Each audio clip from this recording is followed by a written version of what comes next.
Okay, but the flavor is the voodoo style. Yes! It's in Popeyes. Year and a half. This You're getting hot? Are you okay? Are you ready?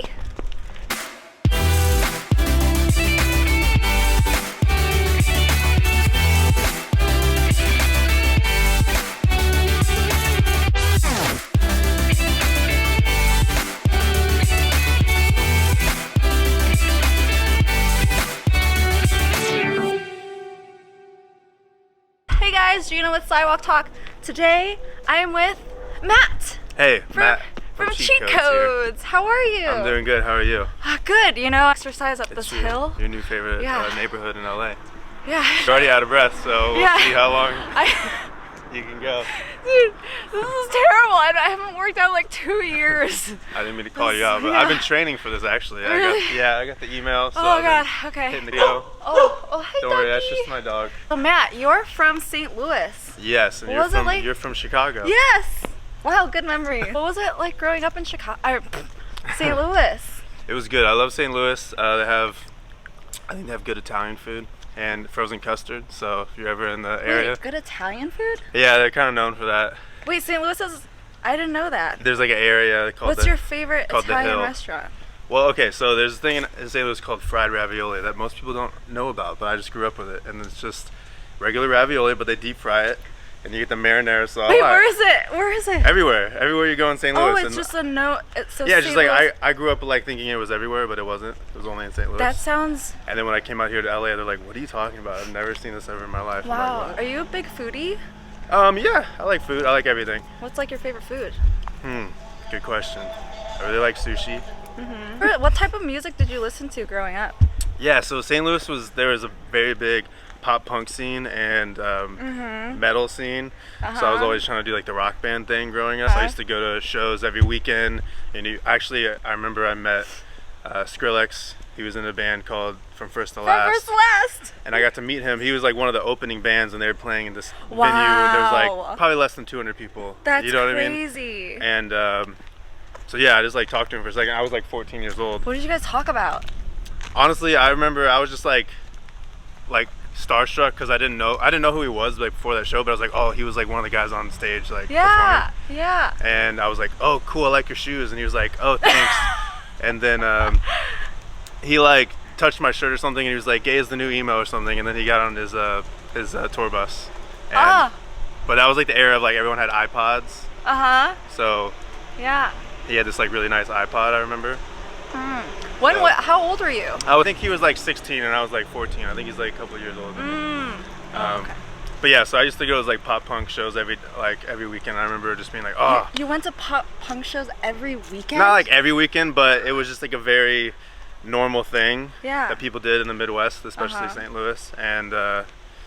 And yeah, you know, you'd buy like the band T-shirts, and then you go back to school and you're like, oh, I found this band. Like you don't even know. It was you're the cool kid. Yeah, if you had a band that like no one has even heard of yet, you're like considered cool. So you would like go to these shows and like, I don't even know who From First to Last is. I'm gonna go buy their shirt, and then you go. I mean, you must be really cool now because Skrillex is Skrillex now. Well, yeah, knowing that now, I remember I remember thinking I was like a dork because he was like on stage and he was like, raise your hand if you've never seen From First to Last before, and I was like raising my hand, and like a lot of people had heard of them. I remember like, oh fuck, I feel like a loser now. But that was how like people found music back then. Yeah. They like go to a show and maybe they know one of the bands. What did your parents think about pop punk music?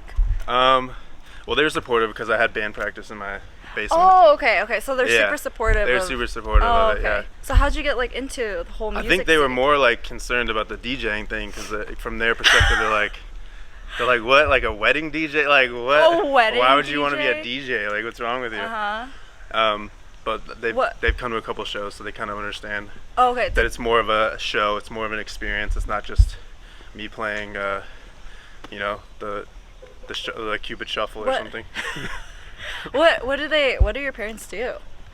My dad's a teacher and my mom does IT for this company. Oh, nice. Where do you get your creative side from? Maybe from my grandma. She was like into like drawing and painting and stuff, but I don't. Yeah, I'm definitely a black sheep of the family. Like nobody else does anything creative. Really? Yeah. Oh wow, that's awesome. Middle child complex, I guess. Oh, That's what they say.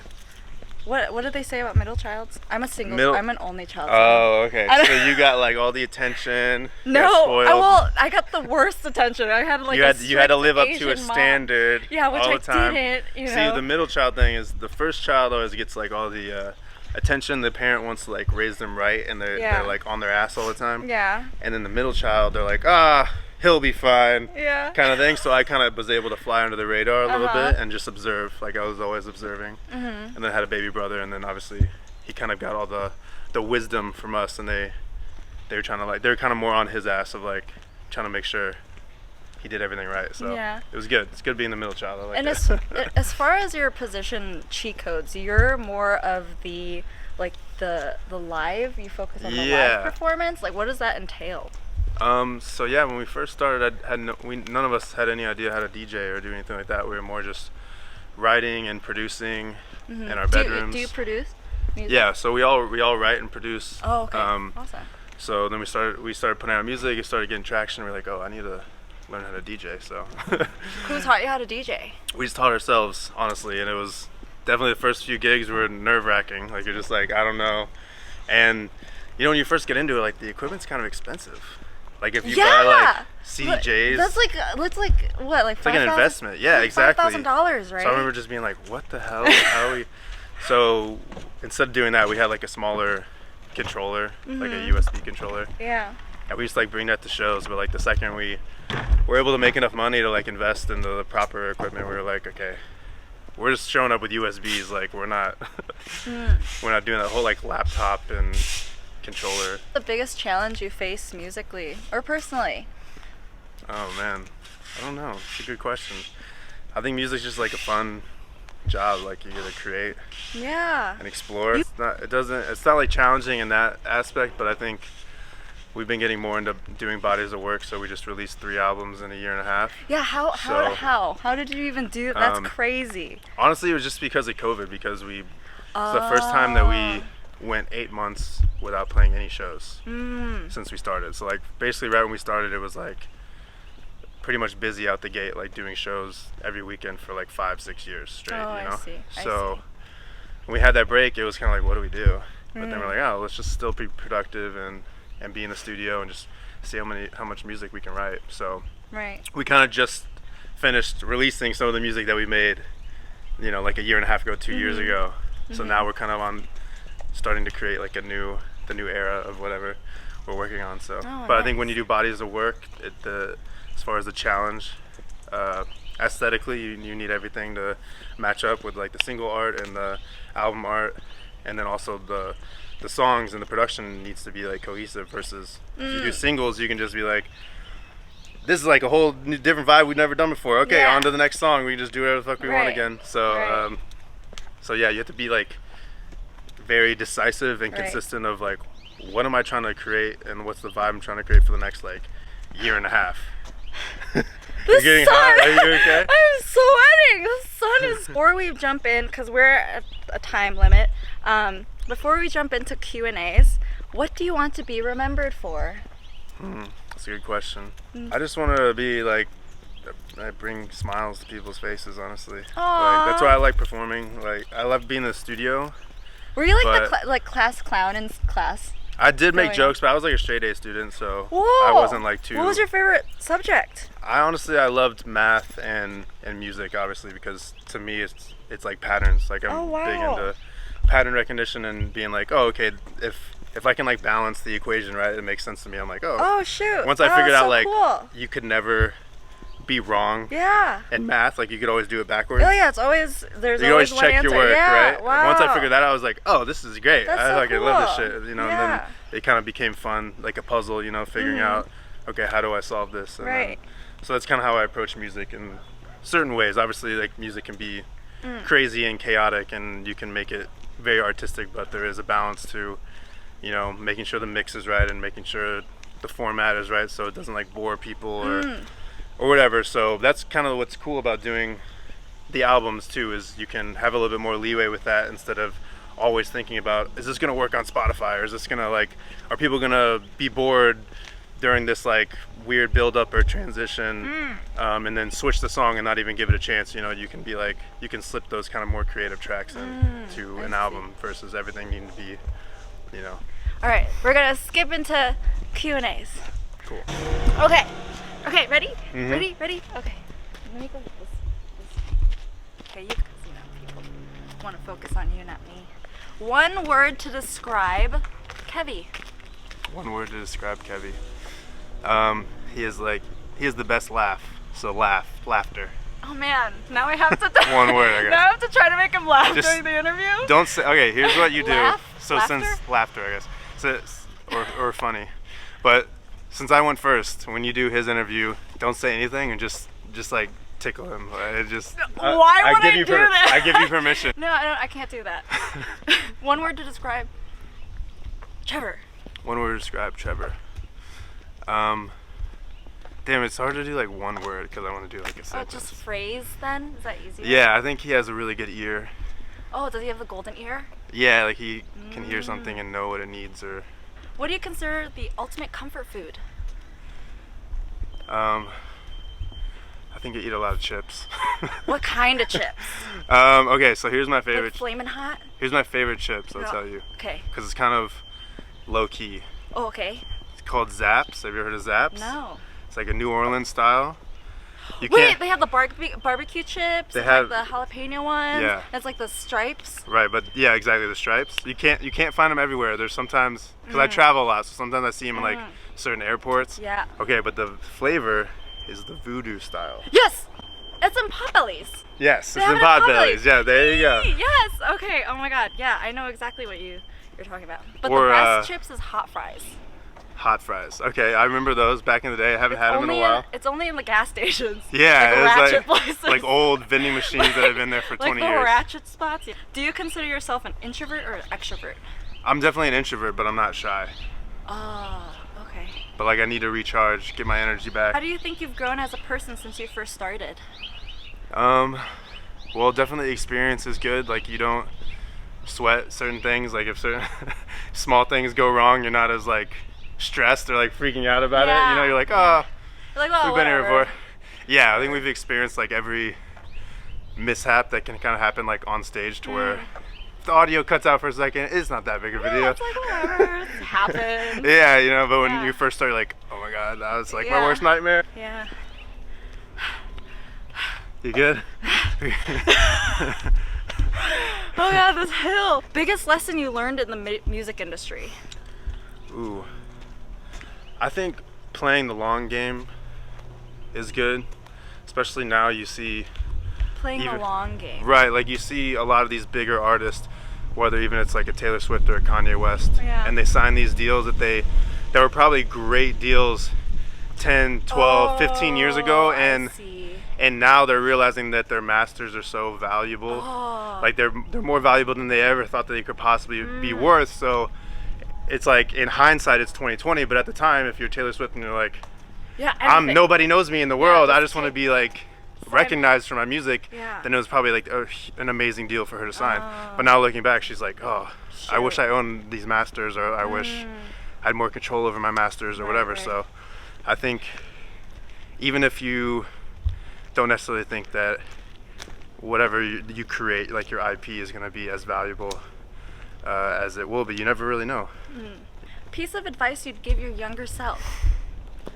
Just say like don't sweat the small stuff. I definitely used to be like anxious about Were you funny stuff. Were you like a really big anxiety guy? I used to have anxiety like growing up, just like more like social anxiety. So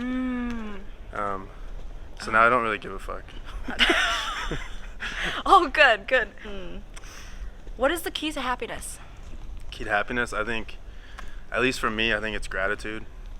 Because I think sometimes you're so busy in your life that you forget to count your blessings and realize how lucky you are, especially pretty much everybody in America, for example. We all have like running water and like supercomputers in our pockets and all these things where we didn't used to have them. And so there's always something to be grateful for. Even if you're having a shitty day, you can always be like, huh, at least I'm healthy, or like at least I have, exactly.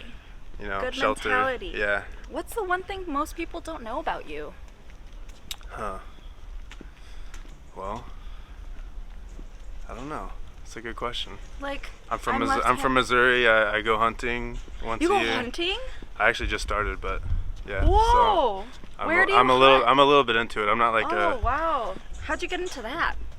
my family has had like hunting land forever, and they've been doing it forever. But I've always been like busy and like doing music, and then as I've gotten older, I'm like, I should probably go on these trips that they've been going on and inviting me on for like years. Yeah. You know, get my hands dirty a little bit. Oh, wow. Do you like it? Yeah. Oh. It's like sitting in nature and just like you feel. I'm also part Native American on both sides, so I think Really? something like triggers in me Wait, where I'm like, shoot, I didn't know that either. Yeah. That's so cool. Oh, wow. so it's like a weird spiritual thing kind of for me, which is Oh, weird too. yeah, that makes total sense. Yeah. What is your biggest fear? Oh, my biggest fear. Yeah. I don't know, this has kind of been coming up lately because I've been watching these movies. I watched this mafia movie where they're like torturing this guy. I would hate to be tortured. Where is I don't know why. What? In my mind, I'm like, I What? don't think I could handle being tortured. That's your biggest fear, being Yeah. tortured? Because you know, it's like Well, if do someone. you put yourself in scenarios where you're gonna get No, I'm just- tortured, Matt? No, I don't. I avoid them. That's what I'm saying at all costs. Oh, okay. I would never cross the mafia or anything like that. Yeah, I hope not. If you could have any superpower, what would it be? Oh, that's a good one. I think to read people's minds. That's very scary. I think that would be good because I think I like learning and I like human psychology and I like learning from people. I think sometimes people can become successful and they're very generous and you see that, but sometimes people become successful and they're like, I'm holding on to these secrets for dear life. You know what I mean? And you don't realize that until you start becoming a little successful and you realize like, oh no, some people are holding this stuff close to their chest, you know? And I just want to know sometimes. I'm just like, look at people like, how do you do this, you know? Sometimes from the outside in it looks like, I see okay. not to like manipulate me people too. necessarily That's or like that's the superpower I want. violate people, you know? Yeah, I don't care about that. Mm.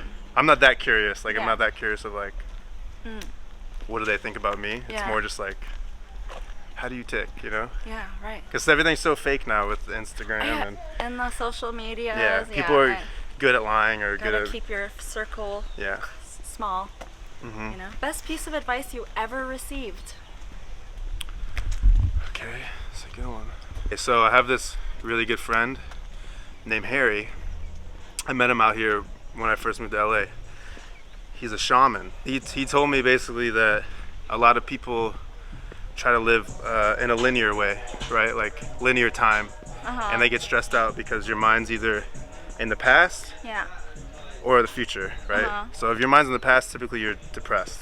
Yeah. If your mind's in the future, typically you have anxiety, right? Because you're thinking about, you're like, I don't want to have this happen, I don't want to have that happen. So what he told me was, instead of living in a linear fashion, live vertically. Oh, what And it was kind of like a weird, I'm very visual, so when he gave me that like visual interpretation of it, vertically is like more like being in the moment and experiencing everything like right now. And so that visual representation for me allowed me to kind of like actually try that out in a different way, you know? Nice. So shout out to Harry, the shaman. Shout out to Harry. All right, thank you so much for being a part of this interview and a part of this channel. All right, on to the next person. All right, she's got 2 more to do and she's gonna be exhausted.